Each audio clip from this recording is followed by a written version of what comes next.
വസ്സമാഅ ബിനാഅ വഅൻസല മിനസ്സമാഇ മാഅ.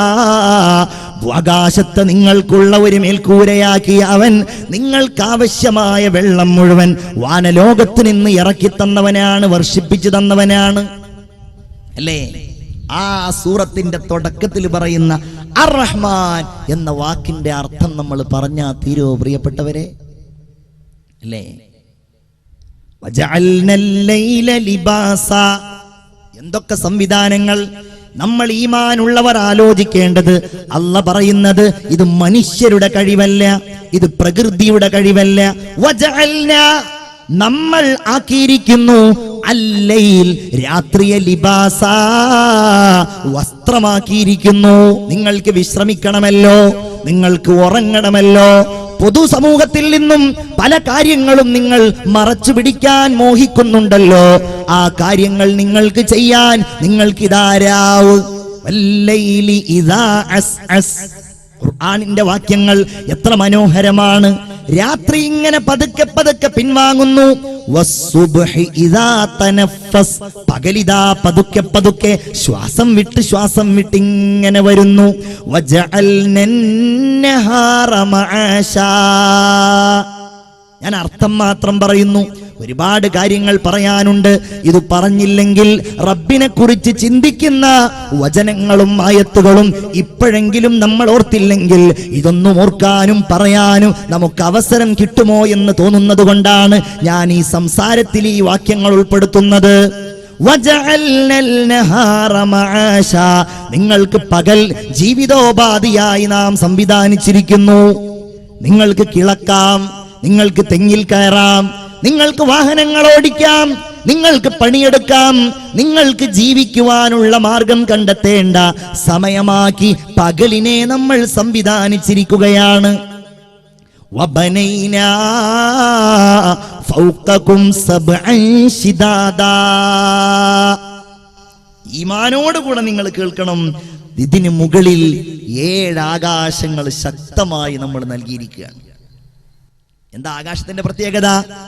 ആകാശത്ത് നിന്നാണ് നമുക്കുള്ള റിസ്ക് ഇറങ്ങുന്നത് എന്നാണ് മുഅ്മിൻ വിശ്വസിക്കേണ്ടത്. 7 ആകാശം. പടച്ചോന്റെ കഴിവ് എത്രയാണ്! പണ്ഡിതന്മാര് പറയുന്നുണ്ട്, 1-ാം ആകാശവും 2-ാം ആകാശവും ഒന്ന് താരതമ്യം ചെയ്താൽ, 1-ാം ആകാശവും 2-ാം ആകാശവും ഒന്ന് താരതമ്യം ചെയ്താൽ, വിശാലമായ ഒരു മരുഭൂമിയിൽ ഒരു മോതിരമിട്ടാൽ എത്രയുണ്ടാകുമോ അത്രയാണത്രേ 1-ാം ആകാശം ഉണ്ടാവുള്ളൂ 2-ാം ആകാശത്തിലേക്ക്. അത്രേ ഈ 2ഉം 3-ാം ആകാശത്തേക്കുണ്ടാകൂ.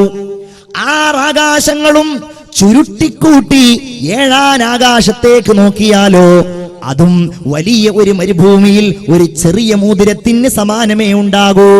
അല്ലാ, നിന്റെ കഴിവെത്രയാണ്! ലോകം അവസാനിക്കുന്ന ഘട്ടത്തില് ആ അല്ലാഹുവല്ലേ മത്വിയാ. ഈ കൈകളില്, അല്ലാഹുവിന്റെ കരങ്ങളില് അതിന്റെ ശക്തി എത്രയാണ്, അതിന്റെ കഴിവെത്രയാണ് അല്ലാഹുവേ നിനക്കല്ലാതെ അറിയില്ല. ഖുർആൻ പറയുകയാണ്, അല്ലാഹു ചുരുട്ടിപ്പിടിക്കുമെന്നാണ് ആകാശങ്ങളെ, ഭൂമികളെ എന്നല്ല, അവന്റെ സൃഷ്ടിലോകത്തെ മുഴുവൻ അല്ലാഹുവേ നീയാണല്ലോ ചുരുട്ടിപ്പിടിക്കുന്നത്. എന്നിട്ടവൻ ചോദിക്കുന്നത് ലിമനിൽ മുൽക്കുൽ യൗം. പറയുക, ഇന്നത്തെ അധികാരം ആർക്കാണ്? ലില്ലാഹിൽ വാഹിദിൽ ഖഹാർ. അന്നായിരിക്കും എല്ലാവരും സമ്മതിക്കുക അല്ലാഹുവിന്റെ അധീശത്വത്തെ കുറിച്ച്, അവന്റെ കഴിവിനെ കുറിച്ച്. തീർന്നില്ല. വബനൈനാ ഫൗഖകും സബ്അൻ ശിദാദാ വജഅൽനാ സിറാജൻ വഹാജാ. കത്തിജ്വലിക്കുന്ന വിളക്കായി സൂര്യനെ സംവിധാനിച്ചവൻ നമ്മളാണ്. സൂര്യനില്ലെങ്കിൽ സസ്യങ്ങൾ വളരുമോ? സൂര്യനില്ലെങ്കിൽ നമുക്ക് വെളിച്ചമുണ്ടാകുമോ? സൂര്യനില്ലെങ്കിൽ രാവുണ്ടാകുമോ? പകലുണ്ടാകുമോ? ഭക്ഷണങ്ങൾ ഉണ്ടാകുമോ? സൂര്യനെ സംവിധാനിച്ചത് നാമാണ്. വഅൻസൽനാ മിനൽ മുഅ്സിറാത്തി മാഅൻ സജ്ജാജാ ലിനുഖ്രിജ ബിഹി ഹബ്ബൻ വനബാതാ. ഖുർആനിനെ സ്നേഹിക്കുന്നവരെ, നിങ്ങൾ ഈ വചനങ്ങളിലേക്ക് ശ്രദ്ധിക്കുക. അമ്മയാണ് സൂറത്ത് അമ്മ. വഅൻസൽനാ, നാം ഇറക്കിയിരിക്കുന്നു, മിനൽ മുഅ്സിറാത്തി, മിനൽ മുഅ്സിറാത്തി, കെട്ടി നിർത്തിയിരിക്കുന്ന മേഘക്കൂട്ടങ്ങളിൽ നിന്ന് നാം ഇറക്കിയിരിക്കുന്നു, മാഅൻ സജ്ജാജാ, കുത്തിച്ചൊരിയുന്ന മഴയെ ഇറക്കിയിരിക്കുന്നു. അല്ലേ? ഈ വെള്ളം ഇങ്ങോട്ട് വന്നാലോ, അന്നാ സ്വബബ്നൽ മാഅ സ്വബ്ബ, ആകാശത്ത് നിന്ന് നാം മഴ പെയ്യിപ്പിച്ചു, മഴ വർഷിപ്പിച്ചു. സുമ്മ ശഖഖ്നൽ അർള ശഖ്ഖാ, പിന്നെ ആ ഭൂമിയെ നാം പിളർത്തിയിരിക്കുന്നു. ഫഅംബത്നാ ഫീഹാ സുമ്മ ശഖഖ്നൽ അർള ശഖ്ഖാ വഅംബത്നാ ഫീഹാ ഹബ്ബൻ വഇനബൻ വഖൽബൻ വസൈതൂനൻ വനഖ്ലാ വഹദായിഖ ഗുൽബാ വഫാകിഹതൻ വഅബ്ബാ മതാഅൻ ലക്കും വലിഅൻആമിക്കും, നിങ്ങൾക്കുള്ള ഭക്ഷണം, നിങ്ങളുടെ മൃഗങ്ങൾക്കുള്ള ഭക്ഷണം ഈത്തപ്പഴങ്ങളായി, ഫലവർഗ്ഗങ്ങളായി, സസ്യങ്ങളായി, നെല്ലുകളായി, എന്തെല്ലാം എന്തെല്ലാം. ആരാണിത് നൽകിയത്? അർ-റഹ്മാൻ, കാരുണ്യവാനായ അല്ലാഹു. ഇതൊന്നും പറയാൻ നമ്മൾ പുറത്തത്തെ എന്തെങ്കിലും കാര്യം പറയേണ്ട, ഖുർആനിലെ ഈ വാക്യങ്ങൾ ഇങ്ങനെ ഓതി നോക്കിയാൽ മതി. എന്തൊക്കെ അത്ഭുതങ്ങൾ, പറഞ്ഞാൽ തീരൂല്ല. അതുകൊണ്ടല്ലേ ഈ കാരുണ്യത്തിന്റെ വജസ്സുകൾ കേൾക്കുമ്പോ ഇന്നും ലോകം ഇസ്ലാമിന്റെ ശാദ്വലമായ തീരത്തേക്കണയുന്നത്. അതുകൊണ്ടല്ലേ. വേറെന്താ അതിന്റെ കാരണം പറയാ? ഈ വചനങ്ങളുടെ പ്രവാഹം, അതിശക്തമായ വചനങ്ങളിൽ ഉൾക്കൊണ്ടിരിക്കുന്ന രാജാതിരാജന്റെ ഉന്നതമായ കഴിവുകൾ. അർ-റഹ്മാൻ, അള്ളാഹുവിന്റെ കാരുണ്യത്തെ കുറിച്ച് മനസ്സിലാക്കിയാൽ ആർക്കാണ് പ്രിയപ്പെട്ടവരെ ഈ ദീനിനെ അംഗീകരിക്കാതിരിക്കാൻ കഴിയുക? അല്ലേ? കാറ്റ് സ്റ്റീവൻസ് എന്ന വലിയ ഉന്നതനായ പോപ്പ് സംഗീതജ്ഞനെ കുറിച്ച് കേൾക്കാത്തവർ ഉണ്ടായിക്കൊള്ളണം എന്നില്ല. പോപ്പ് സംഗീതം നമുക്കാർക്കും പരിചയമില്ല. പക്ഷെ എന്നാലും പോപ്പ് ഗായകന്മാരെ നമുക്ക് എല്ലാവർക്കും അറിയാം. ഇപ്പൊ നിങ്ങൾക്ക് എല്ലാവർക്കും സുപരിചിതനായ ഒരു പോപ്പ് സംഗീതജ്ഞനാണ് ആര്? നിങ്ങൾക്ക് എല്ലാവർക്കും അറിയാം, മൈക്കൽ ജാക്സൺ. ഇല്ലേ? മൈക്കൽ ജാക്സൺ പോപ്പ് സംഗീതത്തിലൂടെ നേടിയെടുത്ത സ്ഥാനങ്ങളും നേട്ടങ്ങളും പണവും പ്രതാപവും ഒക്കെ അദ്ദേഹം മരിച്ചതിനോടനുബന്ധിച്ച് പത്രങ്ങളിൽ നമ്മൾ വായിച്ചിട്ടുണ്ടായിരുന്നു. സത്യത്തിൽ നമ്മൾ ആരും ജീവിതത്തിൽ ഇന്ന് വരെ പോപ്പ് സംഗീതം കേട്ടിട്ടില്ല. എന്നാലും പോപ്പ് സംഗീതം ലോകത്ത് പ്രശസ്തമാണ്. ഞാൻ പറയുന്നത് പാശ്ചാത്യ ലോകത്ത് പോപ്പ് സംഗീതജ്ഞന്മാരെന്ന് പറഞ്ഞാൽ അവിടെ വലിയ ആരാധനാപാത്രങ്ങളാണ്. അന്ന് 970 കാലഘട്ടങ്ങളിൽ അമേരിക്കയടക്കമുള്ള, ബ്രിട്ടൻ അടക്കമുള്ള പാശ്ചാത്യൻ രാജ്യങ്ങളിൽ ഉന്നതനായി അറിയപ്പെട്ടിരുന്ന പോപ്പ് സംഗീതജ്ഞനായിരുന്നു കാറ്റ് സ്റ്റീവൻസ്. ഇദ്ദേഹത്തിന്റെ ജീവചരിത്രം നിങ്ങൾക്ക് വേണമെങ്കിൽ ഒന്ന് മൊബൈൽ ഫോണിൽ നെറ്റുള്ള ആളുകൾ ഉണ്ടാവുമല്ലോ, കാറ്റ് സ്റ്റീവൻസ് എന്ന് അതിൽ നിങ്ങൾ ടൈപ്പ് ചെയ്താൽ ഞാൻ ഇനി പറയാൻ പോകുന്ന കാര്യങ്ങൾ നിങ്ങൾക്കതിൽ കാണാൻ കഴിയും. അദ്ദേഹം തന്നെ പറയുന്ന കാര്യങ്ങളാണ്. 978 അദ്ദേഹം മൊറോക്കോ സന്ദർശിക്കാൻ വേണ്ടി പോവുകയാണ്. മുസ്ലിം രാജ്യമായ മൊറോക്കോ. മൊറോക്കോയുടെ തെരുവോരത്തിലൂടെ കാറ്റ് സ്റ്റീവൻസ് ഇങ്ങനെ നടന്നു പോകുമ്പോഴാണ് പെട്ടെന്നാണ് പള്ളിയിൽ നിന്ന്, പരിസരങ്ങളിൽ നിന്ന് അല്ലാഹു അക്ബർ അല്ലാഹു അക്ബർ ബാങ്ക് കേൾക്കുന്നത്. അല്ലാഹു വലിയവനാണ്, അല്ലാഹു ഏറ്റവും വലിയവനാണ്. കാറ്റ് സ്റ്റീവൻസ് ചോദിച്ചു, വാട്ട് ഈസ് ദിസ് മ്യൂസിക്? ഇതെന്താണ് ഇങ്ങനെ ഒരു മ്യൂസിക്? ഞാൻ കേട്ടിട്ടില്ലല്ലോ. കൂടെയുള്ള ആളുകൾ പറഞ്ഞു കൊടുത്തു, this is the music of God. ഇത് ദൈവത്തിന്റെ സംഗീതമാണ്. ഇദ്ദേഹം പറയുന്നു, ദൈവത്തിന്റെ സംഗീതമോ? ഒരുപാട് മ്യൂസിക്കുകളെ പറ്റി ഞാൻ കേട്ടിട്ടുണ്ട്.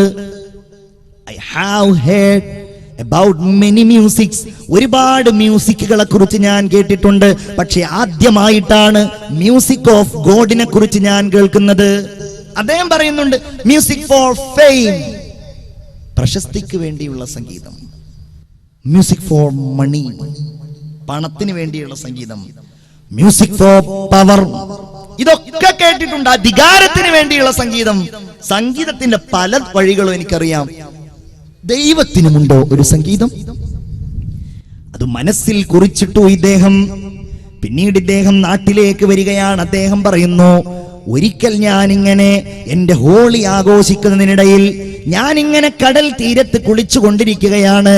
മെൽബോ കടൽ തീരത്ത് ഞാൻ കുളിച്ചുകൊണ്ടിരിക്കുമ്പോ പെട്ടെന്നാണ് എന്നെ ഒരു തിരമാല ഇങ്ങനെ തള്ളി തള്ളി തള്ളി ഇങ്ങനെ കടലിന്റെ ആഴിയിലേക്ക്, അഗാധതയിലേക്ക് കൊണ്ടുപോകുന്നത്.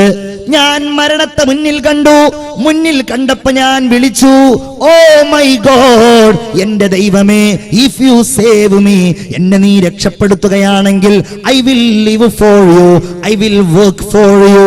ഞാൻ നിനക്ക് വേണ്ടി ജീവിക്കാം ദൈവമേ, ഞാൻ നിനക്ക് വേണ്ടി പണിയെടുക്കാം ദൈവമേ.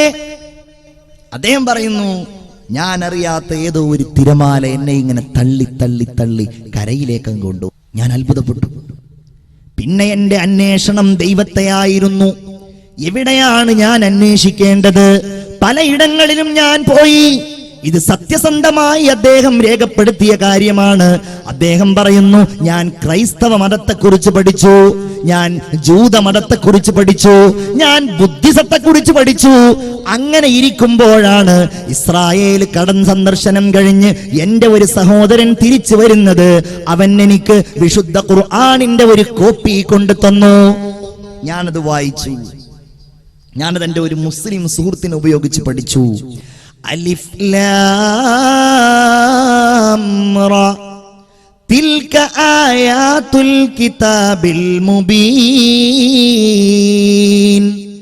ഇന്നാ അൻസൽനാഹു ഖുർആനൻ അറബിയ്യൻ ലഅല്ലകും തഅഖിലൂൻ നഹ്നു നഖുസ്സു അലൈക അഹ്സനൽ ഖസസ് ബിമാ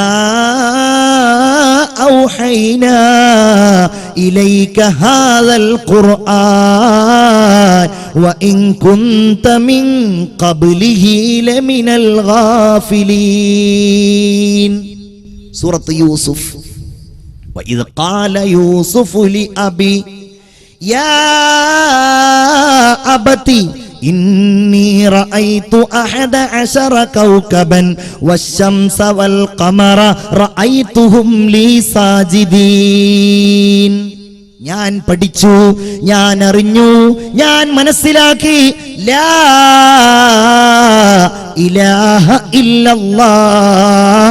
ആ വചനപ്രവാഹത്തിൽ, ആ മാസ്മരികമായ ഖുർആനിന്റെ ശക്തിയിൽ റബ്ബിനെ കുറിച്ച് പറയുന്ന, അള്ളാഹുവിന്റെ ഉന്നതമായ ദർശനങ്ങളെ പറയുന്ന ഈ വചനങ്ങളിൽ കാറ്റ് സ്റ്റീവൻസ് മുസ്ലിമായി. നിങ്ങൾക്കറിയുമോ, ഇന്നും ലോകത്തറിയപ്പെടുന്ന ഇസ്ലാമിക പ്രബോധന പ്രവർത്തന രംഗങ്ങളിൽ ലോകാടിസ്ഥാനത്തിൽ അറിയപ്പെടുന്ന മഹാപണ്ഡിതൻ ഷെയ്ഖ് യൂസുഫുൽ ഇസ്ലാം എന്ന പേര് സ്വീകരിച്ചുകൊണ്ട് അദ്ദേഹം ഇന്നും ലോകത്തറിയപ്പെടുന്നുണ്ട്. നിങ്ങൾ ഇന്റർനെറ്റിൽ സെർച്ച് ചെയ്താൽ, നിങ്ങൾ യൂട്യൂബിൽ അന്വേഷിച്ചാൽ ഷെയ്ഖ് യൂസുഫുൽ ഇസ്ലാമിന്റെ ബുർദ നിങ്ങൾക്ക് കേൾക്കാൻ കഴിയും. യൂസുഫുൽ ഇസ്ലാമിന്റെ ത്വലഅൽ ബദ്ർ നിങ്ങൾക്ക് കേൾക്കാൻ കഴിയും. യൂസുഫുൽ ഇസ്ലാമിന്റെ ഖുർആൻ പാരായണം നിങ്ങൾക്ക് കേൾക്കാൻ കഴിയും.